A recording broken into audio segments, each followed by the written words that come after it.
God, it's been a busy old day, hasn't it? Oh, that's that one done. Anyway. What? Well, who's brought that? It's for me. Yeah. Is it ticking?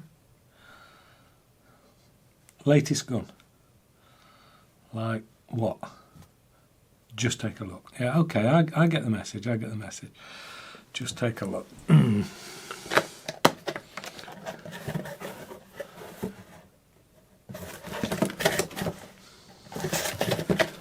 You're joking, right? No, you're joking. Not another. Seriously. I mean, they're going to go mad. Seriously. Yeah, it's a pretty box. All right, I'll do it. I'll do it. I said I'll do it, didn't I?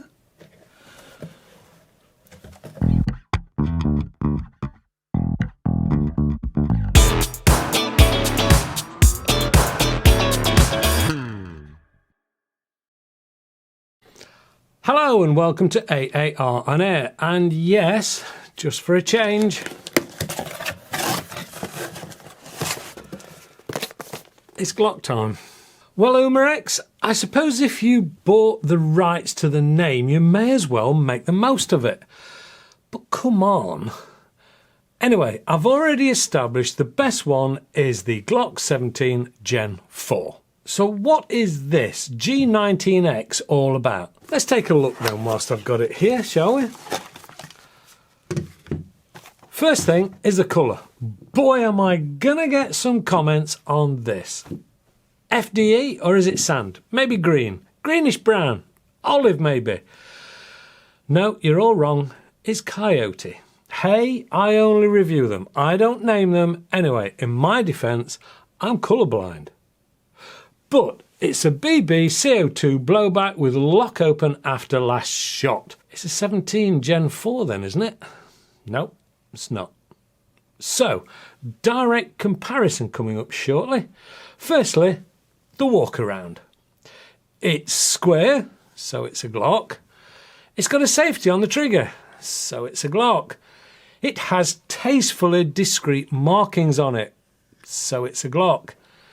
You know what, joking apart, this is really very good. And I'm not going to call Umarex because they've done a pretty damn good job of this. It does have all the typical points of most of all the other Glocks I've reviewed, and that is in no way a bad thing. The colour can be called what they want, but if you're looking for this more military look, then yet again, Umarex have widened the customer's choice and options. And as we've said before, that's not a bad thing. If you don't like Glocks, then it won't matter if it was sky blue pink. You still won't like Glocks. And that's fine. Without choice, we would all be driving the same old Euro boxers around. Courtesy of Professor Jack, I've got a 17 Gen 4 here, so let's look at them side by side. Apart, you could be fooled into thinking they're the same, but just a change of colour. No.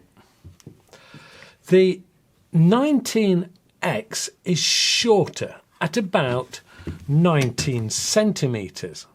And when you start to handle and shoot this, it becomes quite evident that it is shorter, which means the barrel will be shorter.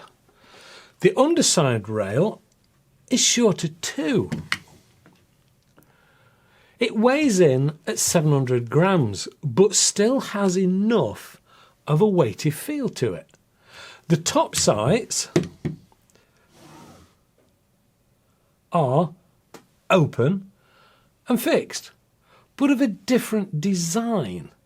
Longer front post and dots rather than U markings on the rear. The side ejector port is pretty much the same, but I like the way the contrasting colours between the black and the coyote accentuates it. The same applies to the trigger. Slide release and magazine release catch. There is the second safety under the front, the same, again in black though. The barrel is also in a contrasting black when the slide is pulled back. The dropout magazines are also different. Apart from the fact it is longer, it doesn't try to emulate the original 16-round magazine design. It is more a simple and standard CO2 pistol type with side drop-in CO2, which you put in and tighten with the supplied tool. And then cover the base with this sliding cover. And that is in the same colour as the gun. It holds 18 rounds of BBs which need to be fitted in through the top, because in spite of the slide being able to lock back, there is no cutaway to drop the BBs in like there is on the 17. We've already established that this is lock open after last shot, and that's a big thumbs up for that. Now, one subtle difference between this and the 17 is the lack of field stripping capability. It does have the same solid construction though, rather than the rattling slide of some of the budget versions. Now I'm starting to like this, so let's pop it through the chrono and see what we've got. And we'll put a mix of ammo through it while we're at it and see which it favours. Using the steel 5.37 grain BB saw a maximum of 362 feet per second, which is 1.56 foot-pounds or 2.12 joules. Then the Dust Devils at 4.35 grains. Well, they saw a maximum of 386 feet per second, which is 1.44 foot-pounds or 1.95 joules. Then the plastic 2.02 grain blasters.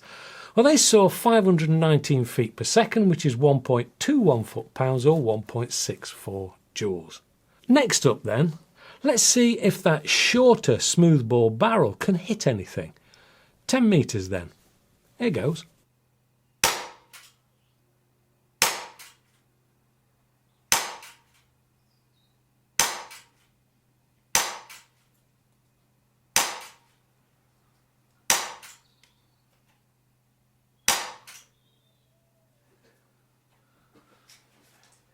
Do you know what? I think that's good enough. It is a plinker after all, and like the 17, it's great fun to use.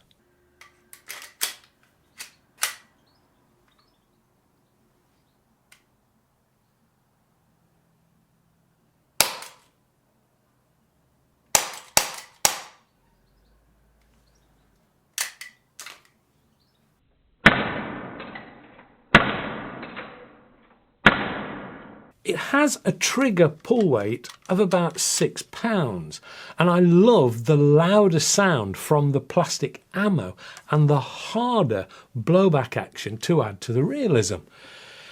You know what? I know I've made light of this review, and I'm also going to have a bit of a smile here.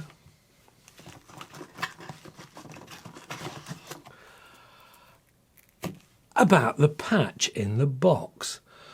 But heck, even if it's not your thing or something that you would use, at least it's another pretty good quality item. I'm not quite sure about the airsoft part of it, but hey, there are some things that should remain a mystery in life, and I could think of about 1,000 analogies, but on this occasion, discretion is probably going to be the best course of action at this point. You know what? This is like my daughter used to say. This is probably my new bestest favourite. Oh, and it's about £10 cheaper than the 17 Gen 4 at £159 UK.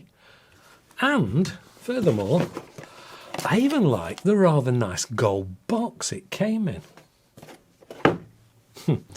Thanks for watching. See you next time.